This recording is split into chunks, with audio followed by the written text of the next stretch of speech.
the president-elect now has to put together a team and put forward specifics about how he intends to govern. And he hasn't had a full opportunity to do that yet. And so people should take a wait-and-see approach in how much his policy proposals, once in the White House, once he is sworn in, matches up with some of the rhetoric of his campaign.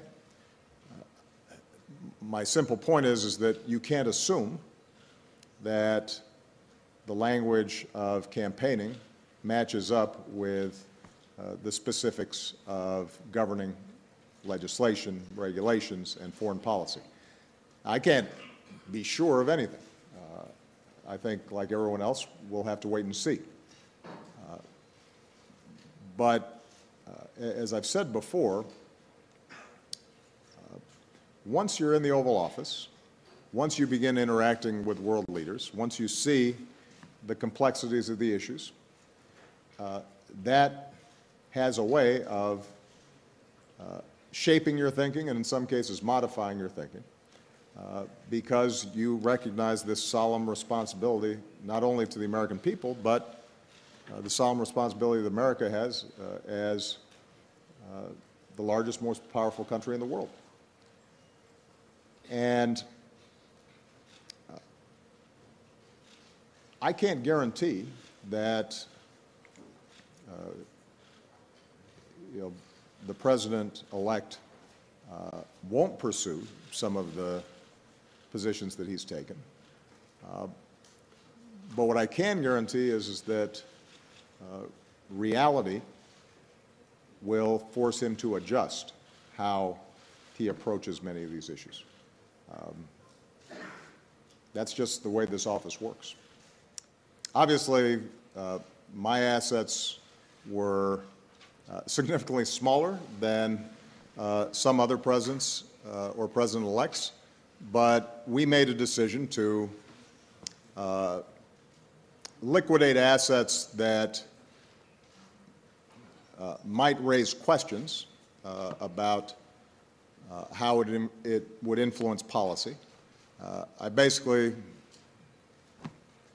had our accountant put all our money in Treasury bills. The yields, by the way, have not been massive over the course of the last 8 years. Just because it simplified my life. I did not have to worry about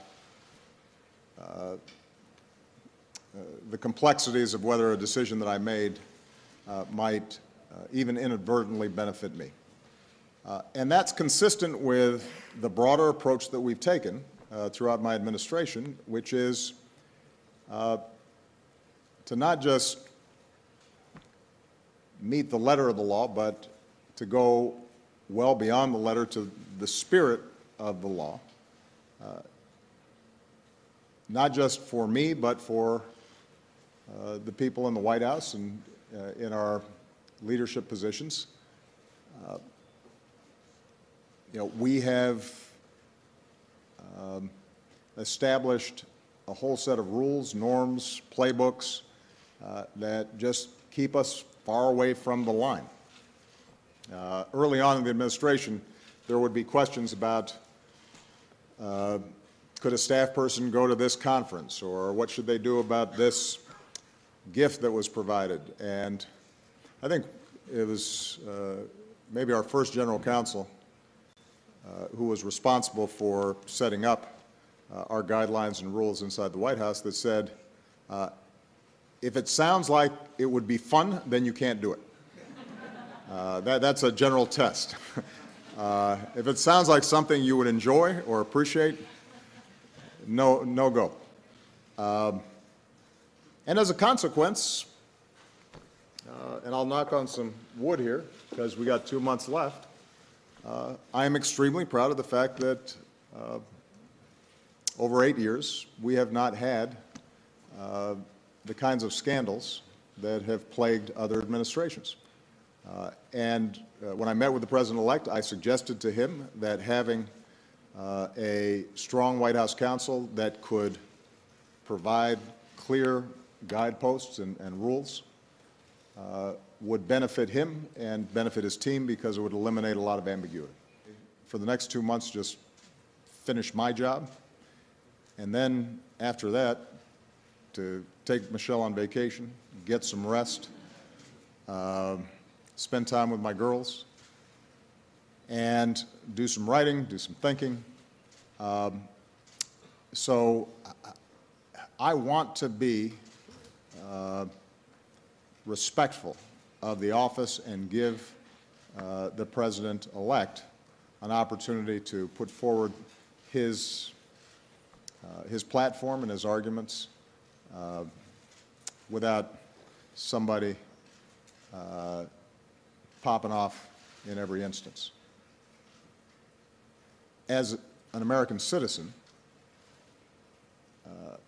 who cares deeply about our country, if there are issues that have less to do with the specifics of some legislative proposal or battle, but go to core questions about our values and our ideals, and if I think that it's necessary or helpful for me to defend those ideals, then I'll examine it when it comes.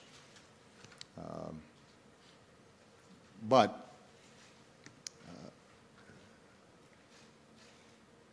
what I do know is that I have to take Michelle on vacation.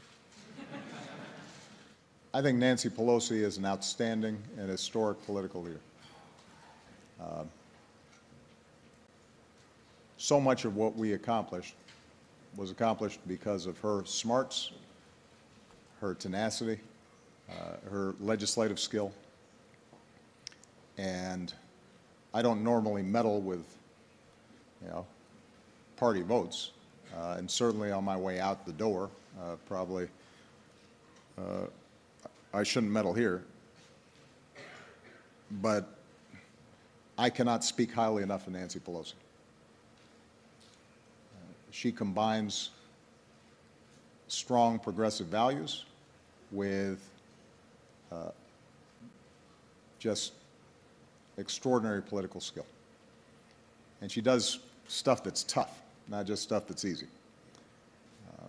She's done stuff that's unpopular in her own base because it's the right thing to do for the American people. I think she's a remarkable leader. With respect to Democrats and Republicans and how Democrats should deal with a new administration, I think you give them a hearing. I certainly don't want them to do what Mitch McConnell did when I was elected, meet the day of and say, our sole objective is to not cooperate with them on anything, even if the country is about to go into a depression, so that we can gain seats in the midterms and ultimately defeat them. That's not why the American people send us to Washington, to play those games. So that's not my advice to Democrats. My advice to Democrats is know what you care about and what you stand for, and fight for your principles, even if it's a hard fight. If there are areas where the new administration is doing something that's going to be good for the American people, find a way to work with them. If you think it's going to be a problem, then say so and make the argument. The touchstone is what's good for the American people. And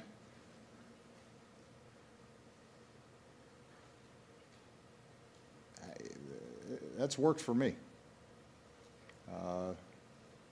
It means that at the end of the day and at the end of 8 years, I can look back and I can say that I consistently did what I thought was best. Doesn't mean you don't make mistakes, but it means that you're being true to your oath and the commitments you made to the people who elected you.